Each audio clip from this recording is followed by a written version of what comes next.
Achevé en 1912 et situé sur la colline des Espélugues, ce chemin de croix, d'une longueur de 1500 mètres, compte pas moins de 115 personnages réalisés en fonte et peints en doré. Chaque station a un bienfaiteur, soit par un groupe, soit par un diocèse. Le chemin de croix de Lourdes rappelle les différentes étapes de la crucifixion de Jésus, avec 15 représentations scéniques qui jalonnent le parcours. Naissance du premier chemin de croix de Lourdes.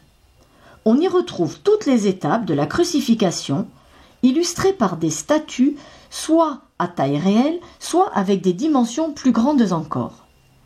Édifié sur les pentes du mont des Espélugues, le chemin de croix, qui se trouve sur la gauche quand on arrive dans le sanctuaire, et que l'on est en face à la basilique du Rosaire, démarre à hauteur grosso modo face à la crypte. En 1885 est implantée une croix apportée depuis Jérusalem. La première station est bénie en 1901 et c'est en 1912 que le chemin de croix de Lourdes est inauguré. Un lieu qui mêle recueillement et communion. Sculptées par Raffi, les statues des différentes stations sont particulièrement imposantes et, comme pour les stations du chemin de croix des malades, forcent le respect. Également, comme pour son homologue destiné aux malades, le chemin de croix est un lieu sur lequel vous serez très probablement témoin de nombreuses prières de pèlerins, mais aussi de prières et de chants de groupes venus de tous horizons. Un lieu de culte dans un cadre agréable. Si vous êtes venu en pèlerinage à Lourdes pour y faire les activités ou en voyage à Lourdes pour profiter d'un cadre naturel agréable, le chemin de croix satisfera conjointement ces deux attentes.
Le chemin de croix des Espélugues étant difficile d'accès pour les personnes à mobilité réduite, il a été décidé en 2001 de créer ce nouveau chemin de croix.